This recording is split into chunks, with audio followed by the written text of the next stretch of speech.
Have you ever looked at a building and felt a sense of wonder, not just for its size, but for its audacity? Architecture at its best isn't just shelter, it's storytelling, a challenge to our expectations. Most buildings follow a script: foundations, walls, roof, safe, predictable, grounded. But what if a building could float, twist, or fold in on itself? That's where the magic begins. Imagine a skyscraper that goes sideways, or a library that spirals with energy. These aren't science fiction. They're the work of minds that refuse to accept limits. This kind of architecture is brave, provocative, and forces us to see our cities in a new light. It's not just about spectacle. It's about expanding what's possible. In this world of architectural daredevils, one name stands out: Rem Koolhaas. He's turned wild concepts into breathtaking realities, always balancing the practical with the fantastical. Koolhaas doesn't just design buildings, he crafts experiences that provoke thought. To understand his work is to enter a world where gravity is a suggestion and imagination is the only limit. Let's step into that world. To grasp Koolhaas's radical buildings, you need to know the man. Born in Rotterdam in 1944, he started as a journalist and screenwriter, not an architect. This background taught him to see cities as living stories, full of drama and complexity. When he turned to architecture, he brought this narrative approach, studying at the AA in London and Cornell in the US. In 1975, he co-founded OMA, not just a firm, but a laboratory for radical urban ideas. Koolhaas's journey from writer to architect gave him a unique toolkit. He saw opportunities for narrative and social commentary where others saw only structure. He's fascinated by how people move through buildings and what stories those spaces tell. Koolhaas writes his stories with concrete, glass, and steel. What makes a Koolhaas building so different? To many, his designs look chaotic, even jarring. He rejects symmetry and stability, embracing movement and fragmentation. Functions are mixed in unexpected ways. A public walkway through an office, a library with a shopping area. This cross-programming breaks down social barriers and sparks new interactions. He uses industrial materials, raw concrete, polycarbonate, corrugated metal, elevating them through honesty and surprise. His architecture isn't about prettiness, it's about reality and provocation. Koolhaas's buildings ask questions. Why must a skyscraper be a needle? Why can't a library be a forum? His work is a conversation, never shying from debate. These buildings are agents of change, not passive backdrops. The China Central Television Headquarters in Beijing is Koolhaas's audacity in steel and glass. Completed in 2012, it's not a typical tower, but a continuous loop. Two leaning towers joined by a dramatic cantilever. The form reflects the building's function, a loop mirroring the TV production process.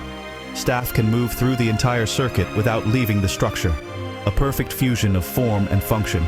The building's diagrid steel exoskeleton isn't just decoration, it's the skeleton distributing immense loads.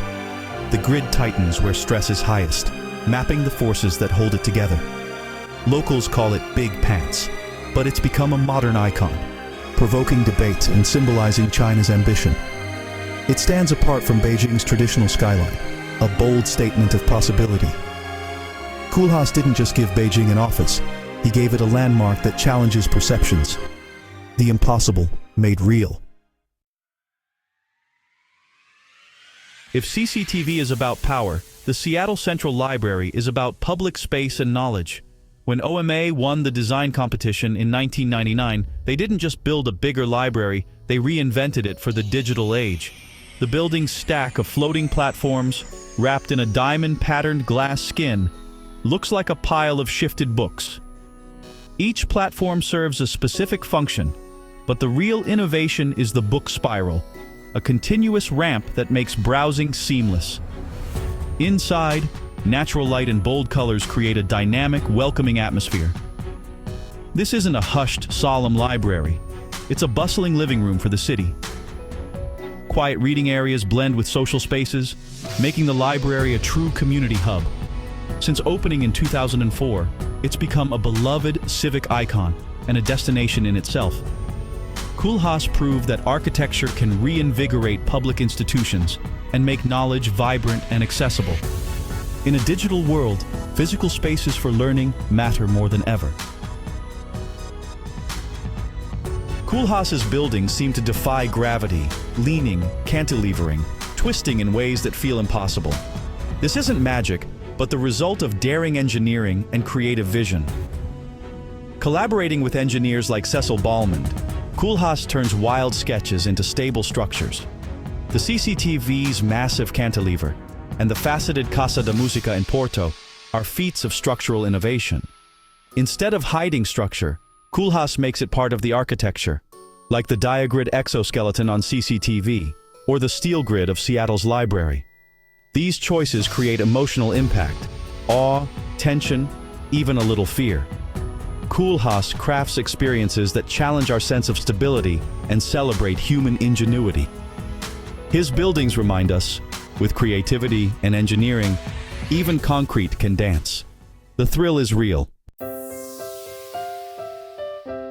Koolhaas's influence goes far beyond his buildings.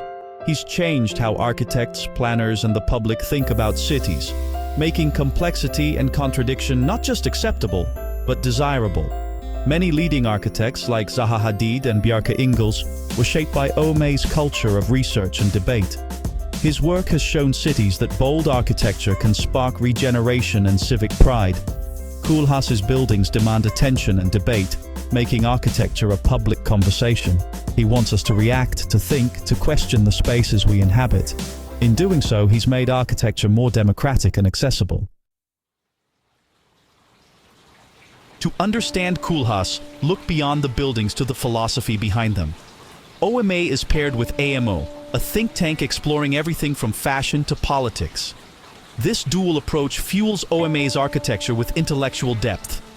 Their book SMLXL became a Bible for a generation, mixing essays, projects, and graphics to explore architecture's role in society.